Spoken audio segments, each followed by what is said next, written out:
Students, let's start with part 6 of similarity chapter. Now, already in the previous two videos, that is part 4 and in part 5, we have learned two theorems. One we have learned about basic proportionality theorem, and one we have learned about the theorem of bisector of an angle of a triangle. Now these two theorems what we have already learned, now we need to understand something more about it, because we are going to need that in the sum. So for that I want you all to come to your page number 11 to understand the further concept. Hope so you all are on page number 11. Now try to understand what is there in this theorem what we have learned. Now when we learned basic proportionality theorem, what we learn in that theorem, that if a line is parallel to the third side of a triangle. So can you see that, for example, here one line PQ is there which is parallel to one side of the triangle, any one side it can be, not necessarily the third side or the first side. For example, if you have a triangle, okay, you can have a line, one line is parallel to the one side of the triangle. It can be like this also, this line is parallel to this. It can be like this also, this line is parallel to this. So it can be in anyhow. Now this, see, this is like this. Can you observe it? Yes. So now in basic proportionality theorem there can be three scenarios: a line which is parallel to side of a triangle. So when a line is parallel to a side of a triangle, what we have learned, it divides the side of a triangle into equal ratio. So what we applied, that if PQ is parallel to AC, so can I apply that AP upon PB is equals to QC upon PQ. How I can, okay, I applied, because if a line is parallel, then this and this ratio is going to be there equal for sure. Yes. Now there is something called converse of basic proportionality theorem. Now this theorem is not given into your book, because they have mentioned, what they have mentioned I'll show you now. They have already mentioned that the theorem, this theorem means what? Which theorem? That is your converse of basic proportionality theorem can be proved by indirect method. So this theorem is not there in your book, it is not a part of your syllabus, but the concept is there which we are going to use in a sum. So what the concept says, to understand that you need to understand this. Converse, the word converse itself says what? The converse word means what? Inverted. Okay, inverse, okay, something up and down. Okay, the word converse says you that. So what we have learned in basic proportionality theorem, that if a line is parallel, then the ratios are going to remain equal. But in converse of basic proportionality theorem says what? If the ratio is equal, then I can prove that the line is parallel. Now again you will think, teacher, what you are saying? Everything is going above my head. So don't worry, try to understand this. See, for example, PS upon SQ is, for example, 4 upon 8. Okay, and PT and TR, for example, my PT is 3 and TR is 6. So first I will find whether the ratio of these sides are equal or not. So how I am going to find? I am going to take PS upon SQ. Okay, so PS is how much? Tell me. 4, and SQ is what? 8. So 4 ones are 4 twos are. So what I got, this PS upon SQ, what I got? I got what? 1 upon 2. Correct. Now same I will find for PT and TR. PT upon TR is equals to what? 3 upon 6. 3 ones are 3 twos are. What I got? 1 upon 2. So this is also 1 upon 2. This is also 1 upon 2. Both the ratios are 1 upon 2. So can I conclude that PS upon SQ is equals to PT upon TR, because both the ratios I got same. So if the sides are in proportion, then I can conclude that this and this line are parallel to each other. In BPT, what it was given that the line are parallel. So directly we applied that the sides are in ratio.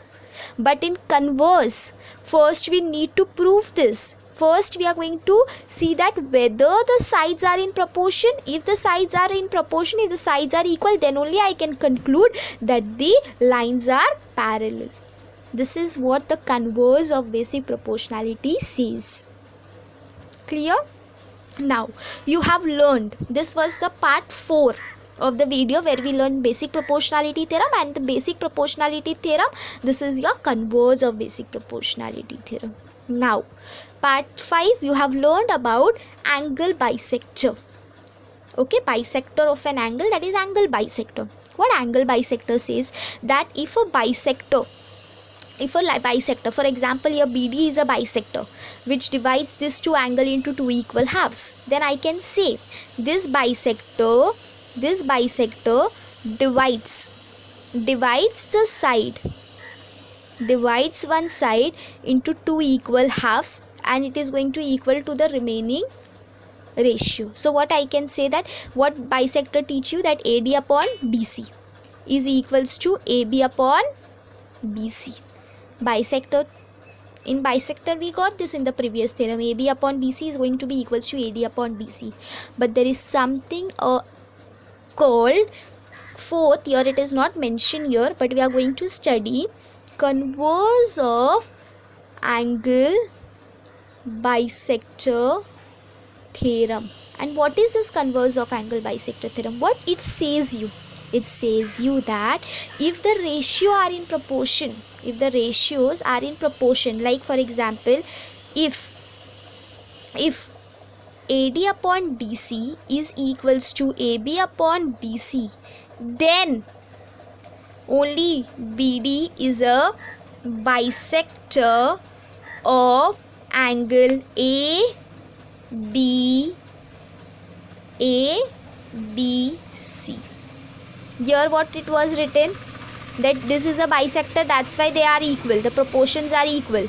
But converse of angle bisector says what? If this is are in proportion, then only your ray can be a bisector. For example, I'll give you one more example here also. See what it is. For example, this is I'll take as 8, this I'll take as 16.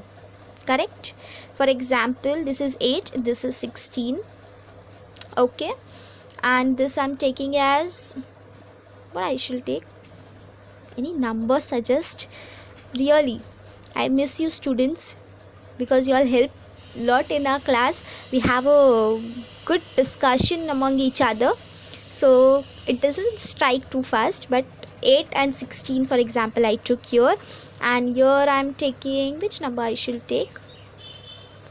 I'm taking this as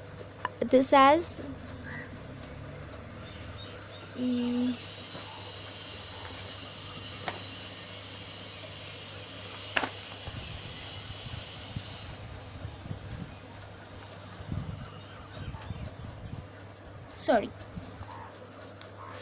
Okay, for example, I'm taking this as 6, this as 8.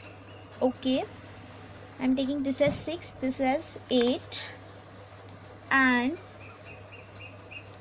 this as 7, and this as 10. Now you tell me, 6 and 8, correct? 6 and 8, I'll substitute here.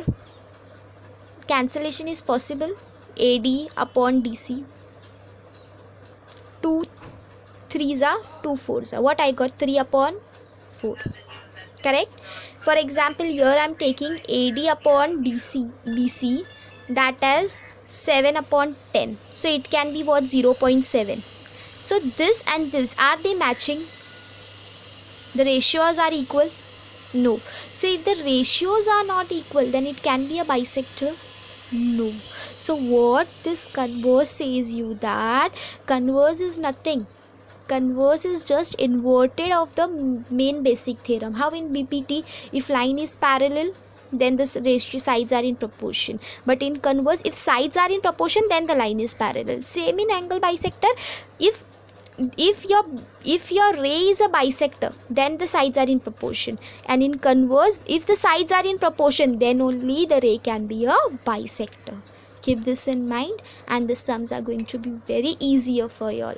Okay, so let's stop your part 6 here, and let's start with part 7.